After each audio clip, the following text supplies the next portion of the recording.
Thank you very much for joining us as we talk state politics and policy with a person who is intimately familiar with both topics and what's really going on up on Beacon Hill, the president of the Massachusetts Senate, State Senator Karen Spilka. Madam President, welcome. Thank you for having me. It's always great to have you here. We appreciate you coming by. We had Michael Collins, the chancellor of the UMass Chan Medical School, here last week, talking about the damage being done to his institution by federal policies. Major budget cuts in health care funding. You're grappling with that on Beacon Hill now. Cuts in research and infrastructure, curbs on the flow of foreign students in our local colleges, reductions in funding for wind power. The list goes on and on. It feels at times like the administration in Washington is waging an all-out war on the underpinnings of the Massachusetts economy. How dire is the situation in your view, and what can you do about it? Well, I think you have accurately put forward, to a large extent, the picture right now. I believe that Trump and the congressional Republicans are working against us and in the legislature and the residents of Massachusetts. We are working really hard. We're mobilizing quickly. We're working hard. We've gotten some great bills done to protect Massachusetts residents, defend Massachusetts values, and we will continue to do that. We recently did the data privacy bill to protect residents. We did a cell phone ban. We've done bills to better protect women's health care, and we will continue doing bills to help veterans and others. But the Trump administration, the congressional Republicans, are working against us. Well, if our funding on so many levels keeps getting cut, that puts a burden on us. Yes. At some point, we're going to have to make up that shortfall, maybe sooner rather than later. How are we going to do that? Are new taxes in our future?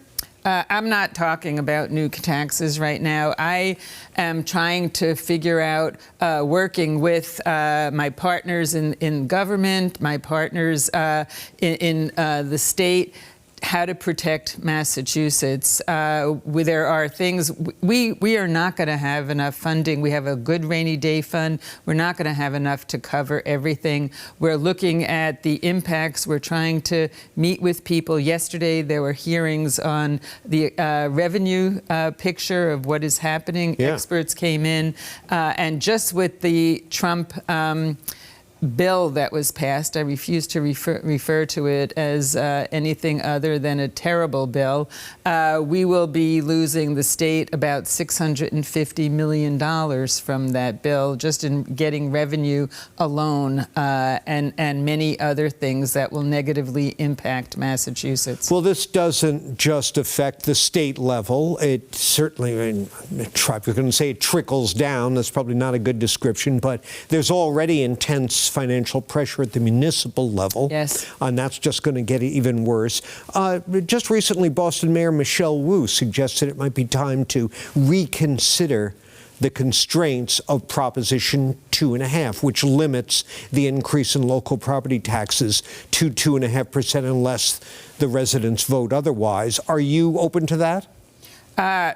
Nobody has spoken to me directly about that as a possibility. For right now, I am not looking at tax increases, and I am looking at other ways. I know that residents in most cities and towns are struggling still, so we are looking at bills that might provide some residential assistance to our elders, our vulnerable residents, and focusing on that more.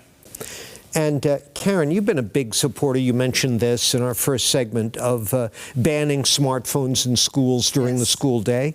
Just last week, the Senate passed a major data privacy bill that limits the ability of companies to harvest your personal info. I'm getting the sense that you don't really trust the social responsibility ethic of our high-tech overlords. Is that true? Well, I think they need some guidance.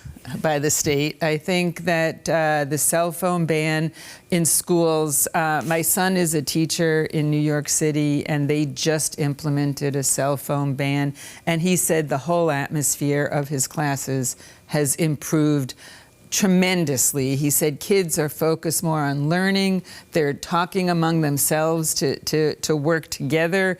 They are there's not as much bullying going on. It's just changed the whole atmosphere, and teachers are happier, the kids are happier. So I think that for so many reasons, our children need us to help them with their social and emotional learning. So we haven't fully recovered from COVID. This is something that we can give them a leg up on and help them. And so I'm a firm believer in that. With data privacy, a lot of the companies are mining tons and tons of your personal information. And in the Senate, we believe that your information is just that. It's personal. You should be able to control who has that, what they do with it. So the data privacy bill does put controls on that, and it controls what information they can collect, particularly on our children, and they can't use it for targeting children, for targeting advertisements, and for so many other things. We don't know what they do. They use it, they mine it, and they sell it. Well, speaking of not recovering from COVID, the MCAS scores came out the other day. It's not mandatory to pass MCAS to graduate high school any longer, and that may have affected some of the scores at the high school level, but the results weren't good. No one was happy about them. What went through your mind when you heard about the poor performance? Well, I believe that we still have some work to do, clearly. Like what? I think we need to really zone in on the different grades and where the kids are at, starting early, not waiting to high school. And I think literacy is a big thing, mathematics. Massachusetts, if we are known for anything, we're #1 in education in the country. And it's really important, it's critically important that we stay that way. Education, not only for our economy and for our future, it's the foundation of our democracy. But we're not #1 in literacy scores, Nope. And there's a lot of pushback from the teacher unions about on the subject of returning to more conventional phonics education and discarding some of these trendy approaches that haven't been working. What's your message to them? Well, I think we need to look at what is evidence-based, what works with our kids, and by this point in time, the experts in the field. I am not a teacher, I'm not an expert in the field, but that's why we rely upon them, and that's what I think we should be doing and beefing it up. And I know the Healy administration is working on it. The legislature, we in the Senate have put funding for it. It's really, this is our future. I'm almost out of time here, but I do want to squeeze in very briefly one last thing. Heaven help me, I follow closely the proceedings of the State Gaming Commission. And it's disturbing at times. Last month, we learned some of our sports betting companies have been letting people bet on pro basketball in the Philippines, which has a sketchy background, to say the least, and hasn't been approved for wagering by state regulators. Last week, we learned some of these companies restrict how much a winning player can bet, someone with a track record of winning, while lifting limits on how much losing players can bet.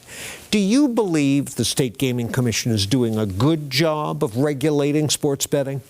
Well, again, I think this is an area that we need to come on strong and make sure that it's fair and even-handed, and that the players, all of the players in this, whether they be an actual player or the companies, follow the law. We were very strict with what can happen and what cannot happen, and that has to be implemented and enforced. I'm a firm believer. You were not a supporter of legalizing sports betting. Not. Do you feel vindicated? Unfortunately, yes. Yeah. Unfortunately. Yeah. But, you know, it is the law in Massachusetts, Okay. some aspects of betting, and we need to make sure that the law is enforced. Come back again soon, Madam President. I would love to. Appreciate it. Thank you very much. Karen Spilka, President of the Massachusetts Senate.